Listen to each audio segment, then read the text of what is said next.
Welcome, welcome, welcome. Good morning to those of you on the West Coast. Good afternoon to those of you on the East Coast. Hello to everybody in between. My name is Dan Balkaran, and I will be your employment lawyer for the next half an hour. I work for the law firm of Samfiru, Tumarkin, Canada's leading employee side employment law firm. And just a quick note, I'm just going to put some stuff up on the screen here. If you want to get a hold of us, you can reach us at help@employmentlawyer.ca. And there's a handy telephone number, the 1-855 number that I don't have handy with me right now, but will be up there in a second. 1-855-821-5900. So, I'm going to be answering your questions today.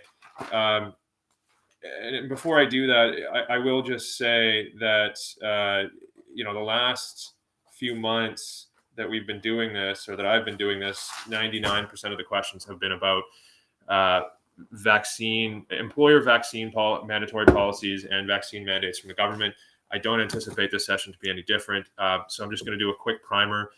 I'm going to do a quick primer and talk about what happened this week. So the quick primer is there's a difference between an employer policy saying that all employees must be vaccinated, and the government saying that to work in a particular job or employment sector, all the employees must be vaccinated. If there's a government mandate, the employer doesn't have a choice, and if you refuse to get vaccinated, your severance is essentially extinguished. Your right to severance is essentially extinguished. If there is no government mandate, your employer can't fire you without providing you with what severance you're entitled to, and whether or not that severance is more than the minimums, whether or not it's a substantial amount of severance, you'd have to speak to an employment lawyer, such as me or someone at our firm or whomever, to assess your legal position. But the government mandates extinguish your right to severance. But if there is no government mandate that covers you, you very likely are owed severance, and that amount of severance could be substantial. Okay, so what is it? With that in mind, with that background information, what happened this week? Well, the government passed, or it didn't pass, but it said it's going to pass, and it seems to be able to pass anything it talks about these days on sort of the COVID and employment front.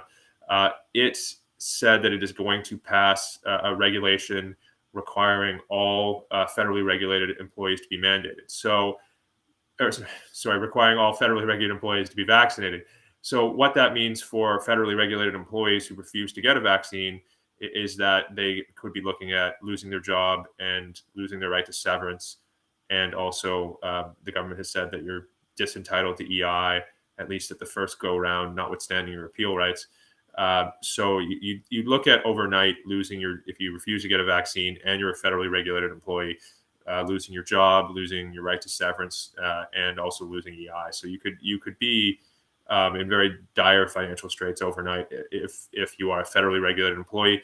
Now, most federally regulated employees, most employees generally are provincially regulated, but there are some, and they're interprovincial sectors. So things like banking, aviation, interprovincial travel, oil pipelines, that sort of thing. So, a lot of those places already have those policies in place, but just be aware of this new change that the government said it's going to pass very soon. Okay, let's dive into your questions. We've got only a few yet so far. Can an employee refuse work under health and safety until the employer can prove the vaccination they want to impose is safe? The short answer to that question is no. The prevailing wisdom is that the vaccines are safe. So you'd have to provide some sort of expert evidence saying that they weren't, and you're not going to be able to find that. So no, there's no ability to do that. Can an employer oppose things like vaccines that will affect the employee outside of the workplace? Compare hard hat and boots, which are only worn during work hours, to vaccines, which is permanent. No, the short answer is the employer doesn't have a right to tell you what you can put in your body, but it's what are the consequences? What are the downside consequences to you? So if you refuse to get a vaccine, are you going to lose your job? Yes. Okay, so you're going to get fired. Now, for many of you, and I talk to many of you weekly, it doesn't matter that you're losing your job. You have decided you're not going to get the vaccine, and that's the decision you make, and then you're trying to see if you can enforce your right to severance, because your only legal right in the event of your termination is severance. For some of you, though, who aren't taking that hard a position on the vaccines, and just don't like that the employer is infringing upon what you see as your own private medical decisions. Some of you are looking at it and going, well, I've got kids to feed, I have a mortgage to pay, I have rent to pay, and I'm just going to bite the bullet and get the vaccine. So, it's a personal decision that you have to make with respect to your own, obviously your feelings about the vaccine, your financial position, what kind of job you have. The example I always use is if you're 53 years old, making $85,000 a year, and you've been at your job for 20 years, you can't lose that job. There's just, it will be a financial disaster for you. So you've got to figure out some sort of solution that will allow you to keep your position. Okay. I hope that answers your question. You didn't put your name in there, so I don't know who I was addressing, but I hope that answers it. You're welcome, Ariane. Ariane was very nice. She was thanking me for answering her questions. As Merelda asks, if I work for a private company that does business with D&D, for instance, I don't know what that is, can the company I work for mandate the vaccine by cascading this requirement? This is what my company said. I have no idea what you mean by D&D. D&D can be Department of National Defense. It can be Do Not Disturb. I don't know what your question is, Esmeralda. So maybe if you could maybe rewrite it and put all the parts of it in there, and I'll okay. So it's you work for the Department of Defense. Okay. If I work for a private company that does business with the Department of Defense, can the company I work for mandate the vaccine? I see. So you're saying because the public service, federal public service, I guess, or just federally regulated. I don't quite know exactly what you mean by that, but because there's a government mandate for Department of Defense, which I'm not sure there is, but maybe there is, can they graft it into you? Well, the answer is no. I mean, a government mandate either applies to you or it doesn't. Actually, that's not necessary. A government mandate either applies to you or it doesn't, but the interlockings of, where does a private contractor end and, public service or public government entities begin, that can get a little sticky, and you'd have to look at if certain, I'll give you an example. So in British Columbia, the provincial government recently said that all public servants must get a vaccine, and they passed the applicable health order requiring that. So there's now a vaccine mandate for public servants. But does that vaccine mandate apply to employees of Crown corporations like ICBC, the Insurance Corporation of British Columbia, or BC Hydro? And that is a complicated analysis where you have to get into sort of the enabling legislation of those entities. So the short answer to your question is, Esmeralda, probably not. But if you don't comply, you're going to get fired anyway. And so you have to decide whether or not, or you're likely going to get fired anyway. So you have to decide if that's something that you can withstand personally and economically as you make your decision. But no, I mean, for all of you, for many of you, sorry, I shouldn't say all of you, for many of you, in the event of your termination because you refuse to get a vaccine, you won't get EI, but you may still have a right to severance. And so that's your only legal right. And for a lot of you, in the event of your termination, for a lot of you that, getting severance, and severance can be very lucrative. It can be a lot of money in it, but that's, if you have a good job in the Defense Department and you've been there for 12 years, well, I mean, losing that job is a pretty serious blow. So again, for all of this, it's so complicated with all of the different government mandates. I can't tell you. I don't know all of them personally. There are federal mandates. There are provincial mandates. I'm very familiar with the provincial mandates in British Columbia because it's where I'm called to practice, but I'm not as familiar with what's going on in Ontario and other provinces. And so, call a lawyer if you have questions about this. It's worth it to speak to a lawyer. It's absolutely, this is too important a question. Find out what your legal position is. You can contact us at help@employmentlawyer.ca, or you can call us at 1-855-821-5900. Okay, next question. JC, one sec. If a government mandate gets overturned, is the company liable for employee compensation?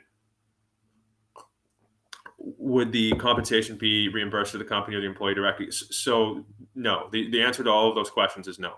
A government mandate is something that no employer can control, that says everyone in this sector must be vaccinated. Employer has no control over that. You said if the mandate gets overturned, well, that's a great point. There are charter challenges underway and will be underway for a lot of these vaccine mandates coming from the government, and we're not sure at all if they're legal. It's entirely possible that they're illegal, but we won't know. We won't know for sure until courts rule on them, and then those decisions will be appealed, and eventually one of them is going to make it to the Supreme Court of Canada. The Supreme Court of Canada is going to rule on the legality of the legality of those government mandates, and then we'll know if they're legal or not. If I were a betting man, I'm not a constitutional lawyer, but I would say that the mandates that are directly tied to health and safety, such as long-term care workers, perhaps in the the ones for hospitals and the healthcare industry, I imagine those will probably be.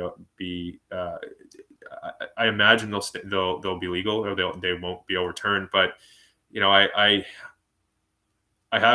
have my doubts that all of the other government mandates and the vaccine passports and all of that, I have my doubts that those are in fact constitutional.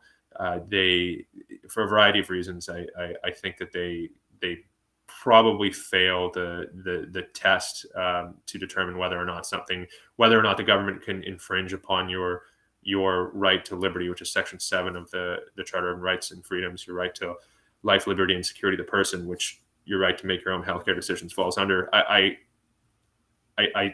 suspect that's just my guess, but I'm not a constitutional lawyer. That probably many of those mandates will probably not be upheld. Okay.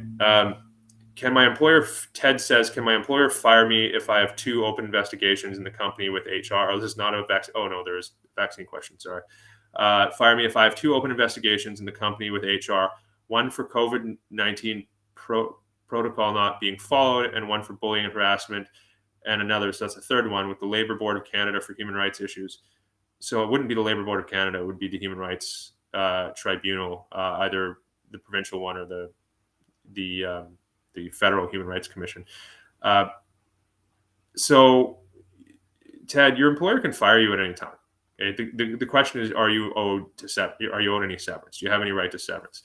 Now, if you have a bunch of, and I don't know how long you've been employed there, but your employer can attempt to fire you for what's called just cause, which just simply means it has a legally justifiable reason for not providing you with any severance. Now, it's a bad outcome for society if you're thrown out in the street with no money and no jobs. So the law has evolved this idea of severance over time, and to tide you over until you get your next job. And because of the sort of the central importance that plays in sort of the functioning of the Canadian economy, we'll say the law wants you to get severance.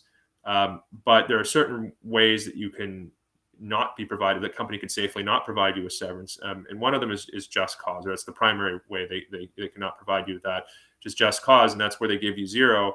And there are 2 ways, there are actually 3 ways, but 2 ways you can get to just cause. The one is a single act that is so egregious that the employer is justified no longer continuing the employment relationship. So that would be if you punched your boss in the face, or you came into work high on drugs, or you stole from the company, or fraud, or something like that. A second way to get there is your sort of class. It's progressive discipline, essentially, like an ongoing failure to meet performance expectations. So your classic 3 written warnings and you're out. And then the third way is just sort of, it's called cumulative cause. It's where you've done a bunch of different things in different areas that are problematic, like you're late all the time, you've been written up for tardiness, you've been written up for insubordination, and just there's a totality of things where the company can just get rid of you and not pay you anything. So when you talk about you have a harassment bullying and harassment complaint against you, that alone, if it's substantiated, they can fire you without paying you anything. If it's not, then they can't. But that those are always tough because it's he said, she said, and what are the facts involved? And then the second one, COVID protocols. That's a tougher one.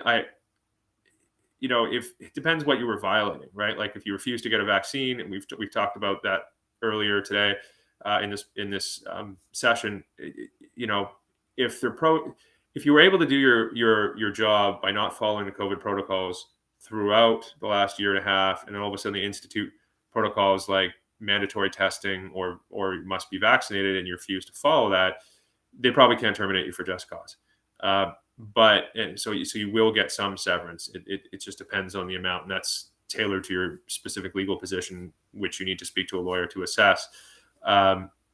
But if you're not following the sort of more anodyne, COVID protocols, like you're not wearing a mask, or you're not socially distancing, or not washing your hands, or something, that might be a tougher road for you to travel. So, but you're talking about three different things here now. At some point, there's going to be a totality of issues where your employers might fire you. Now, again, I haven't mentioned this before, but if you're unionized, if you're a member of a union, that evaluation might change. It's a lot harder to get rid of it, to fire a unionized employee, and I would encourage you to talk to your union representative. Okay, Mark asks, my employer's head office is located in a different province, but I'm in BC. They have told us we're subject to the laws of that province instead. Is that true? So, yes and no. The Employment Standards Act contains, well, if you're a provincially regulated employee, the Employment Standards Act, and that's most of you are provincially regulated, the Employment Standards Act contains your minimum protections at law, such as your minimum severance, overtime, vacation pay entitlement, that kind of thing. You can't contract out of that. It's territorial. So if you're in BC, the BC Employment Standards Act applies to you. Now, when it comes to other parts of other terms of your employment, you can contract out into something else. And so it is possible that you can graft in laws in other provinces, but you'd have to take a look at what your employment contract says. And Mark, if you've got something important turning on this, you should absolutely 100% speak to a lawyer right away. Again, you can contact us at 1-855-821-5900. Or help at employmentlawyer.ca, website employmentlawyer.ca. Oh, and one thing I didn't mention, I talked about all the patchwork of government mandates with respect to COVID-19 vaccine mandates. We have a website called, we put together, it's complicated, it's ongoing, news is changing all the time. It's why you need to speak to a lawyer if you've got something substantial turning on it. And I'd also get in front of that early. Like if your employer is going to institute a policy that may cause you to be terminated with your lack of vaccine status, speak to a lawyer early, find out what your options are, if any. But the website that we put together is, I find it very helpful. It's called covidrights.ca. You all might find that super useful as well. There it is on the screen. So, okay. Cinnamon asks, I work in the telecom sector. I was fired November 4th. There was no mandate at the time, and my employment was terminated. If it is mandated after the fact, does that nullify my case? Thank you. Okay, so it's a great question. First of all, I just want to clarify what the word mandate means, okay? Or at least the way I'm going to interpret it as what it means. So everyone's using mandate for everything. It's very confusing. Let's segment it into two things. If the government says you must be vaccinated to work in XYZ sector, that is a mandate. Okay, it's not escapable. If your employer says we're instituting a vaccine policy, even if they call it a mandate, it's a vaccine policy by your employer. Okay, and so if you don't follow it, you're going to be likely fired, but you have a legal right to severance at that point. Okay. But whereas with the government mandate, if you don't follow the mandate, your right to severance is extinguished. That's why those mandates are incredibly serious. Because severance serves a vital function, as I said earlier, in in people's lives and in the economy. You need that money to tide you over until you get your next job. So, okay, so then your question, there was no mandate at the time, but if it comes in after the fact, what happens? Okay, so the way severance works, so you have a right to severance. If there's no mandate, your employer fires you because of its own COVID policies, very likely you have a right to severance. How long is that right to severance? It depends on your individual legal position. Let's just say it's 12 months. Okay, so 12 months at your at whatever your wage is. Okay, so you have 12 months of severance at whatever your wage is, calculated from the date of your termination forward. Okay, and let's just say 6 months into that, the government passes a passes a mandate that covers your employment sector. So if you would continue to work at your employer, you would cease being able to do so because of the government mandate. And we don't know exactly what's going to happen in that scenario. It's something that will end up going before the courts because this is actually happening in real life right now. My guess is that your right to severance is extinguished at the 6-month mark. So even though you had a right to 12 months of severance, government came in and said, no, you have to have a vaccine mandate. It's not possible that you could have then continued to work, and it's not the fault of your employer or your own. So your rights and obligations under your employment contract essentially dissolve. So it's a fancy way of saying you're severance. The government stops your severance out right there at when they pass the mandate. That's what I suspect. That may not be true, may not be accurate, but we don't know yet. But I strongly suspect that. Okay. Jeannie asks, yesterday you saw Chris Justice and he advised you to call us. However, I didn't cover that. I was with I see that you didn't say that you were with a union at my job, which I was terminated from for not vaccinating. Now I've been refused EI with no source of income, and I'm being forced to sell my home. And then what? I have no idea. Oh, okay, so yeah, I mean that's Jeannie. I'm very sorry to hear that. That's very, very serious. And this is the reality of some of the policies we pass, where Jeannie needs to live. She might have to sell her house because she lost her job because she didn't get a vaccine, and the government has said, even though she's paid into EI her whole life, she doesn't get it now because she got fired because she refused to get a vaccine. Jeannie, you have my sympathies completely. We can't be of assistance to you if you are a member of a union. Unfortunately, it's generally not what we do. You can speak to a labor lawyer. However, I'd talk to your union representative first, see what your union representative says, although I imagine you've probably already done that. Jeannie, I'm very sorry to hear all that. You can probably, the government policy with respect to EI, saying you don't get any EI, that was a policy change. There's a directive, we'll say. It's a directive that applies to Service Canada and their frontline decisions. But the underlying legislation hasn't changed, so you could probably appeal that decision, and you might be successful with that. But other than talking to a union representative and maybe a labor lawyer, I don't have any advice for you, Jeannie. You have my great sympathy though, and I hope that you find a new position soon that you like, and you land on your feet soon, and that 2022 is a much better year for you. So I'm sorry I couldn't be of more help, Jeannie. Belinda, been laid off for over a year. Can I do anything about it? Is there a limit to how long I can be laid off? Belinda, this depends what province you're in, and if you're federally or provincially regulated, you need to speak to a lawyer. I would call us at 1-855-821-5900. Email us at helpemploymentlawyer.ca. If you're provincially regulated in BC, you were terminated by operation of law on August 30th, 2020. I'm personally of the opinion that even if you didn't claim you were constructively dismissed when you were laid off, there's a point at which you've been on layoff so long that you've been de facto terminated. In Ontario, and I don't want to get the law wrong here because I don't practice in Ontario, but in Ontario, there's something called the infectious disease emergency leave, and you might be on that. I believe it has not run out yet, and I think it's scheduled to run out in September. So that essentially suspends your ability to trigger your termination. Although I think there are cases that say you can claim constructive dismissal and cases that say that you can't. and they're sort of in opposition. I don't know too much more about it. It is very much provincial, but yeah, if you've been on layoff for more than a year and a half, if you're not on the infectious disease leave that I just spoke of in Ontario, and maybe even if you are, you can probably you may be able to trigger your termination and therefore go after your severance.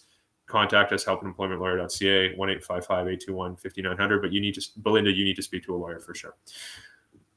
Okay, Ari, my religious exemption required a religious leader support and sign, but I didn't get one. You didn't get one, but I submitted my exemption citing the Supreme Court of Canada case, Syndicate, Northcrest, and Selim from 2004.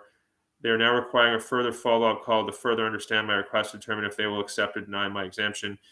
Should I have should join the call? Should I have a lawyer join the call since I've already expressed that I don't have to provide more information? Or do I go through the call and stand by what I initially submitted? Are you not? So religious exemptions, for reasons that I don't entirely understand, have been given short shrift in the economy at large, we'll say, and certainly by the government. They're very few are given out. I do know law firms that have been retained just to go through religious exemptions to see whether or not they meet the bar to qualify, which I think is a very strange thing that a lawyer can be retained to assess whether or not someone's religious exemption, which is fundamentally sort of illegal, is sufficient. But so here's what I would say. You didn't get a religious leader to support and sign it. That's a mistake. You need to go get your religious leader to support and sign it. If you don't get that, I think that your exemption is going to fail. I don't know what Syndicate, Northcrest, V and Salem says with respect to religious exemptions, but since we didn't have COVID in 2004, I can't imagine it being on all fours with your situation. And besides which, you're not going to be successful making a legal argument against your employer. I don't think anyway, especially not without a lawyer interpreting it. Should you have a lawyer involved in the call? You should have, from the start of that, you should absolutely have involved the lawyer. I think it's worth your time to retain a lawyer now to see if you can increase the quality of your religious exemption. I would certainly talk to your religious leader, and I would get a signature, statement from that religious leader supporting your position, because the inference is if you don't have that, you can't get one, and therefore this is not a bona fide religious exemption. It's not like, if you found your new, I'm not going to say you are, we have Amanda, and Amanda doesn't want to get a vaccine, so all of a sudden says that she's a devout whatever, even though there's no evidence of her being a participant in that faith. That's going to get rejected. So I mean, and right, wrong, good or bad, faith tends to have an institutional component which has religious leaders. So I would strongly encourage you, A, to talk to a lawyer, B, I imagine that lawyer will tell you to get your religious leader to support and sign provide you a letter that spells out why you need the exemption, and that he or she supports your right to that exemption. But yeah, I mean, if they want to go on a call, I don't want to talk about the case. I mean, yeah, you should retain a lawyer. If you're asking the lawyer to start going through the case, though, it's going to get expensive for you relatively quickly. I think that get your religious leader to provide you with a note, and then consider talking to a lawyer about assisting you in that call. The only thing I'll say about this, Ari, is once you bring a lawyer into something, how long are you really going to be involved with that employer, right? The employer is not going to be happy with you. They're not going to be pleased that you brought a lawyer into it, and they're probably going to be looking for ways. They're already not pleased with the fact that you're not towing the line and getting vaccine, which 95% of their employees are doing.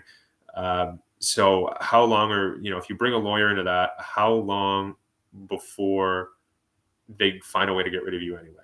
Okay. And if the job is important to you, you may actually just want to talk to a lawyer and have that lawyer sort of be your shadow negotiator, help you behind the scenes. Okay, I see that we're out of time. So employmentlawyer.ca, helpandemploymentlawyer.ca, 1-855-821-5900. These are all ways all ways to get a hold of us. I thank you all for joining. These were great questions. I'm sorry if I couldn't get to all of your questions. We've got Lior is going to be on. The founder of our firm, Lior Samfiru, is going to be on December 15th. You definitely want to join that one. He is incredibly brilliant with everything employment law related. I think I'm not back until the new year. I think this is my last session because the next one would be over the Christmas break. So I look forward to talking to all of you in the new year. I will be back doing these sessions, and thanks for your great questions over the last few months. It's been a really enjoyable talking to all of you. Have a wonderful and safe holiday season, and a happy new year. Thank you.